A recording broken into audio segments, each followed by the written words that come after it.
বন্ধুরা, তোমাদের যেটা আজকে আলোচনা করব আমরা ন্যাশনাল অ্যাসেসমেন্ট সার্ভের যে পঞ্চম শ্রেণীর বাংলা বিষয় আছে সেই বাংলা বিষয়ের প্রশ্নগুলো তোমাদের করিয়ে দেবো। তো দেখো, প্রথমে যেটা বলছে একটি পড়া দেওয়া আছে, এই পড়াটা তোমাদেরকে সুন্দর করে পড়তে হবে, পড়ার পর প্রশ্নের উত্তরগুলো তোমাদেরকে দিতে হবে। আমি এখানে দেখো তোমরা নিজেরা পড়ে নিও প্রশ্ন, তোমাদের প্রশ্ন দেখে আমি দেখো সরাসরি উত্তরগুলো তোমাদের করিয়ে দিচ্ছি।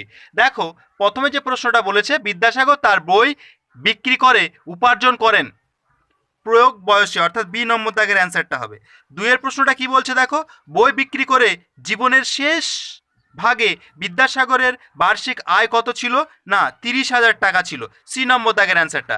তারপরে দেখো 3 নম্বর প্রশ্নটা কি বলছে, যে এখনকার বিদ্যাসাগর কলেজ এর আগে কি নাম ছিল? আগে নাম ছিল মেট্রোপলিটন কলেজ, অর্থাৎ এ নম্বর দাগের অ্যান্সারটা হবে। তারপর দেখো 4 নম্বর প্রশ্নটা কি বলছে, বিদ্যাসাগর নামের সঙ্গে যে সমাজ সংস্করণ আন্দোলন যুক্ত সেটি কি? সেটি হচ্ছে বিধবা আইন সিদ্ধ করা, অর্থাৎ সি নম্বর দাগের অ্যান্সারটা। 5 নম্বর প্রশ্নটা কি বলছে, যে মোটা ভাত মোটা কাপড় কথাটি যা বোঝায় তা হলো বিলাসিতাহীন জীবন কাটানো, অর্থাৎ বি নম্বর দাগের অ্যান্সারটা। তারপর দেখো দ্বিতীয় ভাগেও আবার একটা পড়া দিয়েছে, এটা তোমাদেরকে সুন্দর করে পড়তে হবে, পড়ার পর উত্তরগুলো দিতে হবে।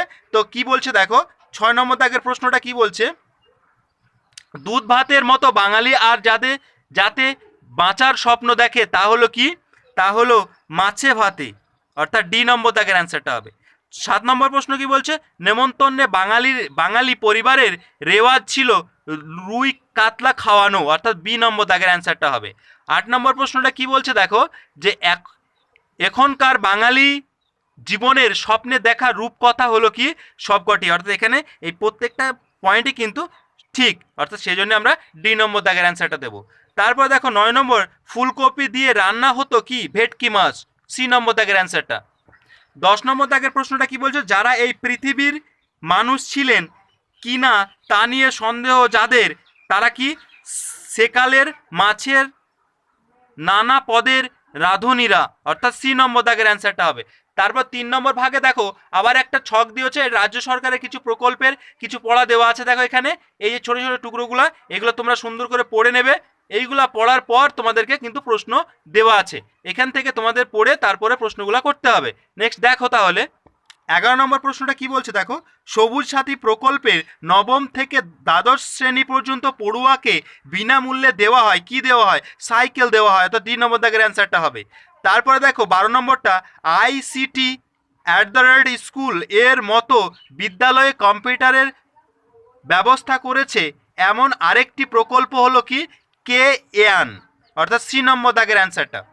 তারপরে দেখো 13 নম্বর প্রশ্নটা কি বলছে, পশ্চিমবঙ্গ সরকারের উদ্যোগে প্রত্যেক পড়ুয়াকে বিদ্যালয়ের পোশাক দেওয়া হয়, সেটা কি?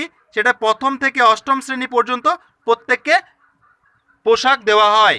14 নম্বর প্রশ্নটা কি বলছে, পশ্চিমবঙ্গ সরকারের পক্ষ থেকে প্রথম থেকে অষ্টম শ্রেণী পর্যন্ত সমস্ত ছাত্রছাত্রীর জন্য ব্যবস্থা করা হয়েছে কি?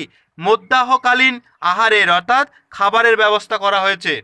তারপরে 15 নম্বর প্রশ্নটা দেখো, 15 নম্বর প্রশ্নটা কি বলছে, স্থিরীকৃত শব্দের একটি সমার্থক শব্দ হলো অনুমোদিত, ডি নম্বর দাগের অ্যান্সারটা।